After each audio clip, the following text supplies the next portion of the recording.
Howdy folks, and welcome back to World of Tanks with the mighty Jingles. I've had a couple of days rest after coming back from Gamescom. Even though I got bored after the first day and put a Star Citizen video up, but this is what most of you have been waiting for, World of Tanks. This is Matthias 46 in the T-62A, one of the three Soviet Tier 10 medium tanks. There's not a lot to choose from between the three Tier 10 mediums in the Soviet line. You've got the Object 430, you've got the Object 140, and the T-62A here. The 430 tends to have the better camo values. The 140 is the fastest. And the T-62A, it has a monster turret. And it's also got the best gun handling. It's the best of the three when it comes to firing on the move. Well, Matthias and his buddy in the STB-1 there have both found themselves in a, obviously, Tier 10 match here on Live Oaks. He stops in the bush on the ridge just to have a quick look and see if he can get some shots off against any enemy rushing the other way, and then he immediately powers forward. A lot of his team have come down around the south across this railway bridge, and that's leaving the team very, very weak in the town to the north. And that's fine, as long as the guys in the town go defensive, and the guys that are coming south push. When your team splits like this, the clock is very much ticking away for the guys up to the north. There's the T-62A's bouncy turret for you. Bounce a shot from the Foch. Well, he can't hang around on the ridgeline there, not with a Foch shooting at him. But the guys that pushed round to the south have got to move up. They have to push the numbers advantage while they still have it, and the guys in the town are still alive. They've got to move up. They can't afford to hang back and let themselves be pushed back by the enemy who are attacking from this side. And to give the team credit, that is exactly what they seem to be doing. The majority of them are pushing forward. Certainly the medium tanks are. And Matthias starts working over that very unfortunate Foch with this fantastic gun on the T-62A. Low alpha damage, but very, very high rate of fire. Takes a hit there. Nothing he can't handle. Backs up. T-62A's gun depression, not fantastic. This isn't a great situation for the T-62A to be in. Ideally, he wants these guys to pop up over the ridge like that, so he can put shots into them. If he was in the Object 140, it would be a different matter. The Object 140 has the best gun depression of the Tier 10 Soviet medium tanks. Took another shot on the turret. Oh, wasn't watching beside him. That could have been dangerous, but neither of them were really paying attention to what was happening on their right, but the Conqueror came off worst. He's now backing off. Badly damaged Foch, he's just been taken out. He came up with the Conqueror retreated, the Foch was left alone, got himself taken out. T-62A turret bounced another shot from that Conqueror. 3 Conquerors down here. Ooh, that was a bit of a waste. Friendly tank just rushed to certain death there. But you can see the DPM, the rate of fire, the damage per minute output of this T-62A is absolutely phenomenal. You can get this thing in a position where it can keep firing its gun. It racks up the damage very, very quickly. I don't know if you were paying attention, by the way, to the chat messages earlier. Oh, bounced another shot from a Conqueror and then gets the kill. But yes, friendly T-30 just drowned himself about a minute to 30 seconds ago. Don't worry, we'll take a closer look at what exactly happened, and you can have a good laugh at his expense in a moment. Note, however, these are almost all the enemy heavy tanks, which means that the guys that were up north in the town didn't have that much opposition to deal with, and oh, enemy T-110E5 just threw himself to a watery grave there. It must be the season for it. These Conquerors are running out of friends. They've put up a stiff fight, but there's just too many tanks here for them. Unfortunately, while it's good news down here, it's pretty disastrous news up north. The friendly tanks that went into the town have just utterly failed. Most of the enemy's heavy tanks were down here in what's traditional medium tank country. So the guys that went into the town didn't have that much opposition, but they've all just died. And the base is about to be overrun. There's a Object 704 up there, desperately in need of help. So Matthias gets the last kill on the enemy tanks down here, and then instead of pushing on into the base, he turns around and heads back to reinforce the Object 704. While he's heading back, let's just investigate further into exactly what happened to the T-30 who drowned himself earlier. And here he is. What was it that led to his watery demise? Did he back up to get out of the firing line of an enemy tank, not watching what's behind him, and end up falling off the shelf and into the water? Was he pushed into the water by an enemy tank? No, he just, for no apparent reason, decided left turn, Clyde.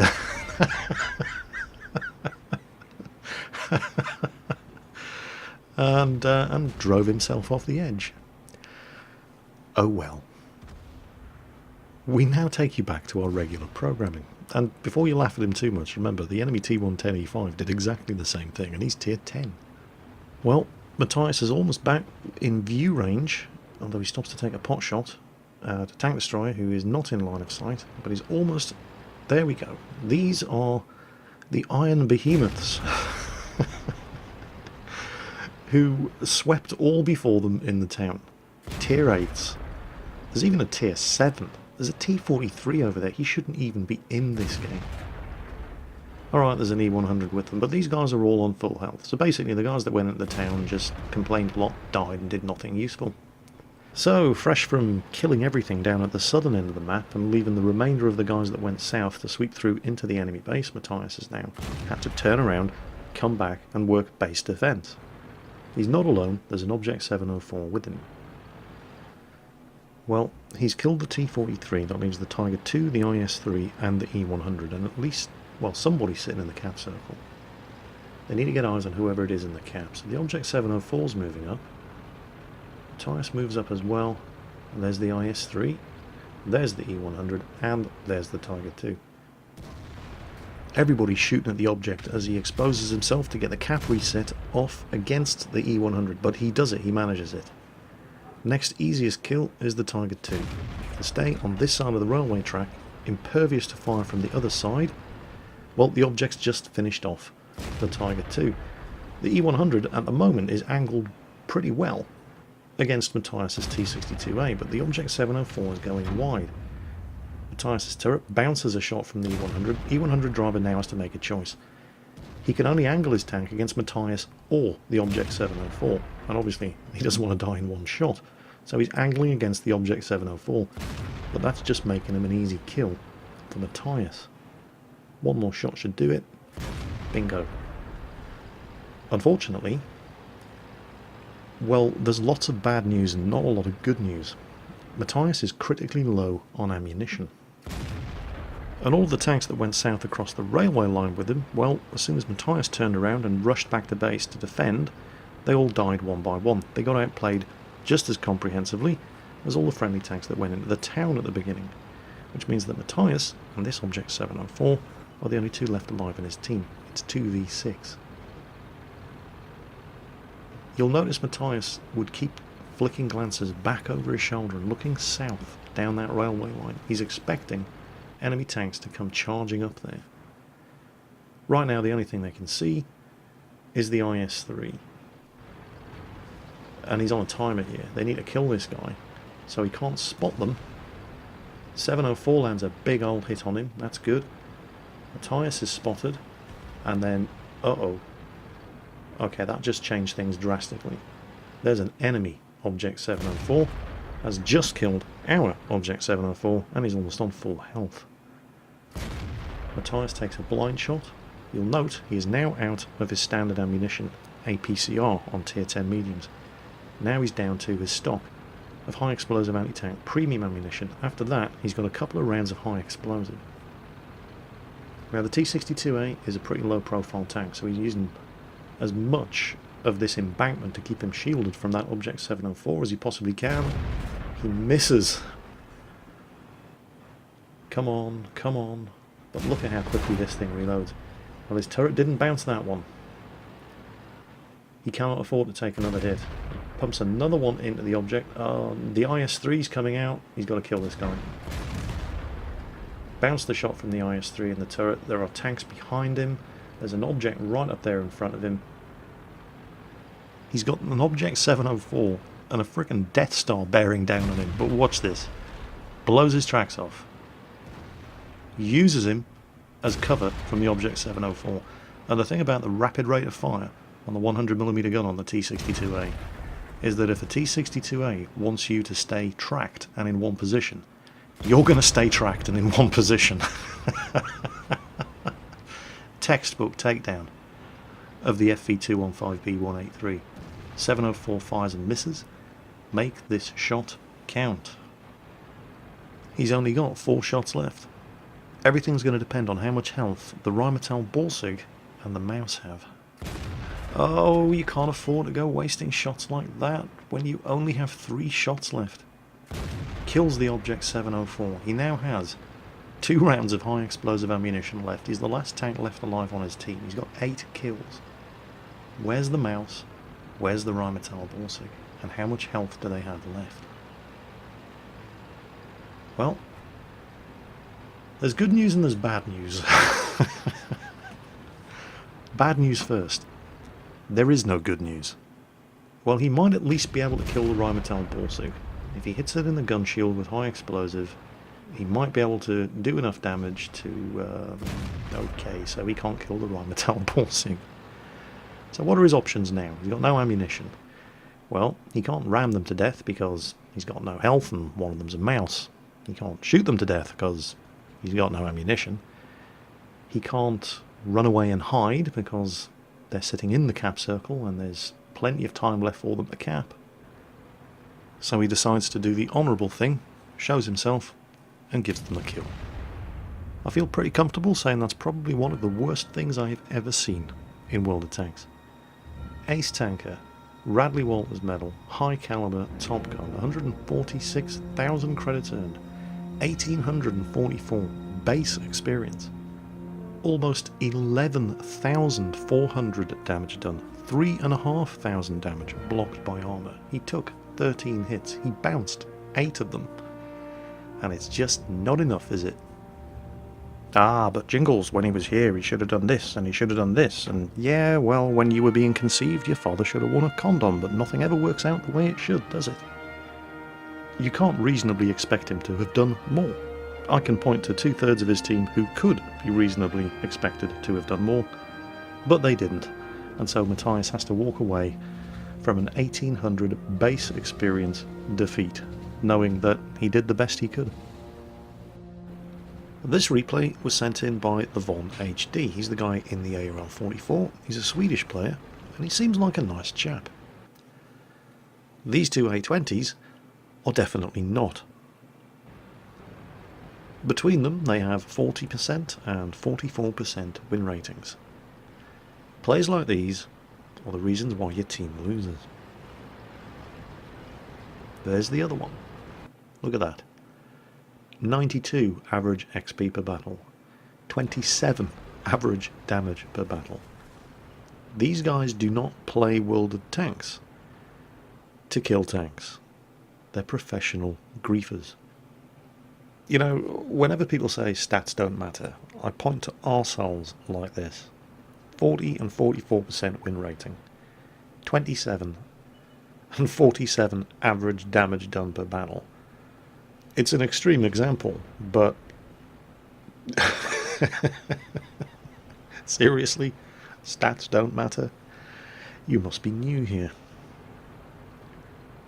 To have stats as disastrously bad as this, one of 3 things has to happen. You either have to be 1, brain damaged, 2, 5 years old, or 3, deliberately going out of the way to screw your own team over, and by extension, your own stats. I wonder if you can guess which of the 3 applies to these 2. Asshats like this know exactly what they're doing, by the way. They've done it hundreds of times. They've worked it down to an art. They know exactly what to do to get you to retaliate against them and get yourself banned without incurring any kind of official penalty themselves. I was actually quite surprised. This must be the guy with the 40% win rate, because he has actually deliberately done some ramming damage to the Dicamax. The one with the 44% win rate, no. He's slightly smarter. He's not doing any damage to anybody, he's just constantly blocking and harassing this TOG 2. Eventually, people lose their temper and they start shooting them. And that's exactly what they want you to do, because then you're the bad guy. It's a win-win situation for these asshats, by the way. If nobody starts shooting at them, and of course almost always somebody does, there we go, one of them's just been team killed. The Nashorn then plants another one into the other fella, turns blue. The Tog finishes him off, he turns blue. Congratulations, you've just done exactly what they wanted you to do. And even if you hadn't shot at them, they've still won because they've tied up in a Tier 6 game, a Tog 2 and an ARL-44 for the first couple of minutes of the match. They've basically ensured that their team loses either way. Officially, you're supposed to ignore them.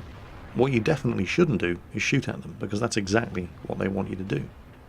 On the other hand, if perhaps somebody was to accidentally blow an A20's tracks off and then wedge a Tog and an ARL-44 on either side of him and pin him in place and see how he likes it, well, if they're doing this sort of thing for laughs, they're probably not the kind of people with incredibly high patience thresholds. I dare say it probably wouldn't take too long before they started shooting at their team, and then suddenly the shoe's on the other foot.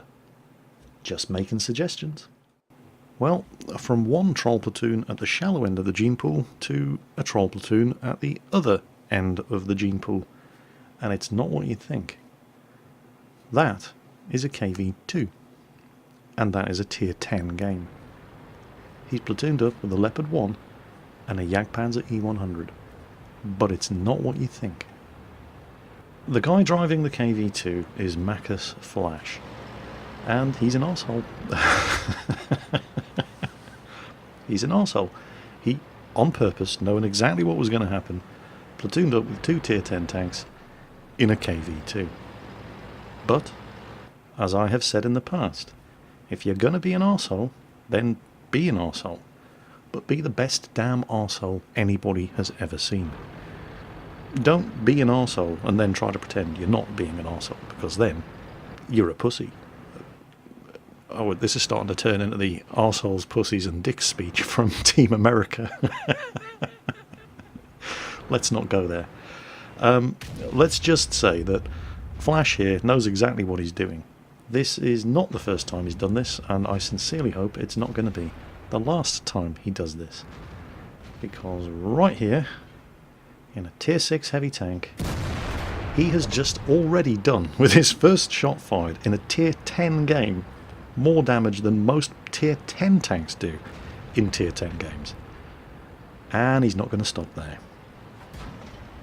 I'm going to be doing some editing in this one because he's a KV-2, doesn't move very quickly, he reloads very slowly, so I'm going to keep skipping to the money shots while not missing so much of the action that you don't get a sense of how the battle's unfolding. It's a couple of seconds later, and he's just spotted himself a nice fat juicy IS-8. Fires, doesn't penetrate, but a few hundred more damage, and more importantly, doesn't take any damage in return. So, again, he's already justified his position on the team, and he's done more damage than most of both teams are going to do with his first 2 shots fired.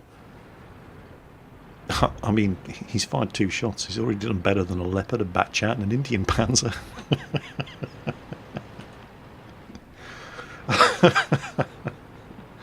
Oh, trust me, you haven't seen anything yet. All the way through this replay, I just kept thinking, you know what it's like when you're watching one of those games that's going really, really, really well, and you're thinking, this is going to be epic, and then right at the last moment, it all goes horribly wrong. You think, well, it was still good. I kept waiting for the moment where this was all going to go horribly wrong, and he kept me waiting for it. He kept me waiting for it a long time. Don't worry, there's still plenty more left. So anyway, what's happening right now is that pretty much all of the guys on the team that went up the western flank have died, and the only thing left up there is a Rheinmetall Borsig in the bushes at the back. Now, we know that there's a Type 61, and there was a T-69, a very low health T-69, thanks to the first shot that Flash fired, but he's still out there somewhere, and there's a T-54. The Borsig's taken fire. He can't save the Borsig. He doesn't have line of fire on the T-54. The T-54 is not the only one shooting at the Borsig. He's just spotting him. So rather than sit on the corner and try to pick him up with a KV-2's terrible view range. Instead, he goes wide, tries to keep himself out of the view range of the T-54 and the Type 61 that's out there somewhere, sticks to the low ground, using the terrain to hide his movement from the enemy tanks coming up the flank. Because they've just dealt with the last defender, they're going to be going for artillery next. They don't know they've dealt with the last defender, so they're going to be cautious about it, which means he probably has time to get up here and set up an ambush for them. Now, the Object 261 has gotten the hell out of there. He saw it was coming well in advance. He's already relocated. It's too late for the FV-207 to run, so instead, credit where credit's due, the FV-207 digs in and prepares to make a last stand. But don't forget, Flash is also platooned with a Jagdpanzer E100, and the two of them are working together here. Now, who's going to come around that corner first? Flash is targeting the FV-207, trying to get him to pull back, and there's the Type 61. Comes around the corner, not sure who spotted him, wham, takes a big old hit right there from the Jagdpanzer E100, and then artillery fires shotgun and takes him out. So, artillery successfully defended himself, with a little bit of help from his friends. So, outflanking manoeuvre, crushed. Artillery, successfully defended. Or is it? Don't forget, Type 61 wasn't alone. There's a T-54 out there as well. And he's a good player. In fact, he's the best player remaining on the enemy team. So, the T-54 is being understandably cautious. He doesn't want to get slapped in the side by a mighty Jaegeru, as just happened to the Type 61. The Jaegeru, on the other hand, has got his own problems. There was a tree falling just there. There it is. While the Jaegeru is aiming at the Object 704, that T-69 that we said hello to at the start of the game is going to wait for his moment. There. Jagdpanzer E100 just fired. Aha, I have you now. I don't think so. Oh man, you couldn't make this up. Unfortunately, IS-8 is trying his luck. He's fired, he's missed. The Jaegeru is about to reload, but then the T-54, knowing that the Jagdpanzer E100 is pointing the other way, makes his run on the FV-207 and kills him, but...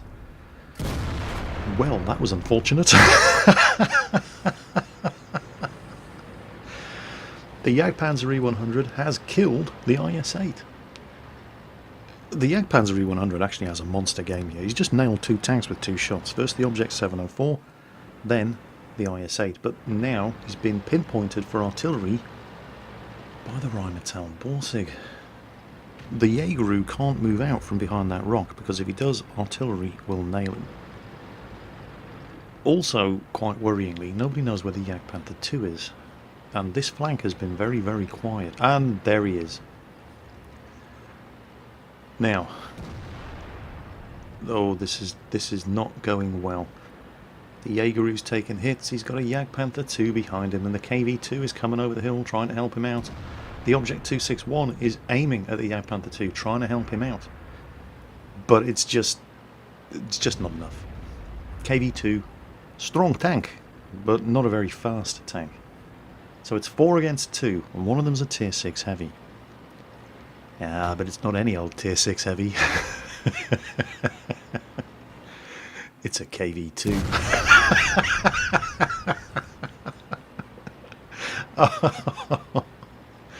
Well, it's going to take him 20 seconds to reload, depending on equipment and crew training, but usually it takes around about 20.25 seconds, unless you have brothers in arms, which he might, I don't know, but you're looking at just over 20 seconds to reload this thing. He can't expect a massive amount of help from artillery here. He's probably going to have to take out...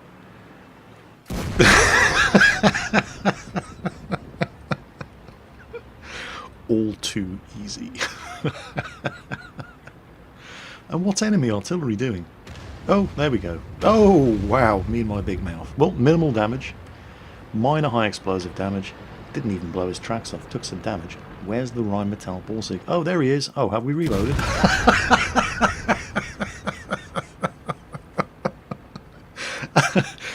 Yes, apparently we have. Can I just point out, this is a tier 10 game. This guy's on fire. Somebody stop me. So now suddenly it's 2 on 2 again. But it's effectively 2 artillery versus 2 artillery, because that's what the KV-2 is. It's a 152mm howitzer. Well, what do you think the enemy team are going to do here? The 261 and the Lorraine are both very, very fast, high-tier artillery. Are they going to use that speed to their advantage? Or are they going to sit in their base like a pair of little bitches? Which do you think it's going to be? Yeah, right. As if. I'm clearly wasting my time trying to build up some sort of sense of suspense here, because you know that there's no way these guys are going to move out of their base. This is a pair of artillery who couldn't be asked to relocate 100 metres left and right in order to put shots down on a Jagdpanzer E100 who was killing their team. And they're not going to move out of their base just because they're the only 2 left. Don't be silly. Well, that's the first shot that Flash has put wrong this entire game. That Lorraine was off like a rat up a drainpipe the second he got spotted. But now where's he gone? No sign of the enemy Object 261 either, and our Object 261 wasn't in a position to... Oh, hold on. I appear to have reloaded.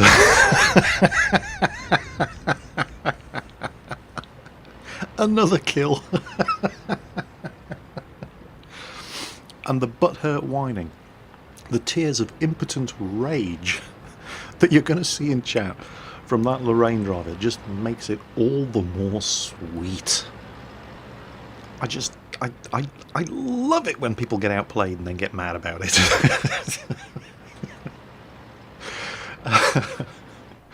Oh, it's just, there it is. Yes, yes, go on, cry some more. We feast on your tears. But where's the 261?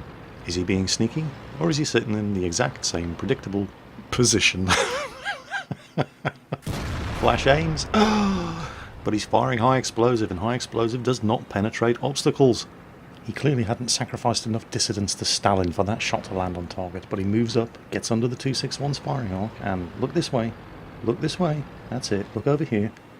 Yeah, you should have been looking the other way.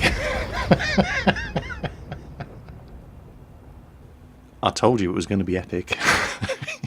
Look at this. Tier 6 heavy tank in a tier 10 game. 3,200 damage, 1,000 tracking damage, 1,000 spotting damage, 5 kills. Couldn't even get a top gun. Puh, what a scrub. Ladies and gentlemen, the greatest troll in the history of World of Tanks. As always, folks, take care, and I'll catch you next time.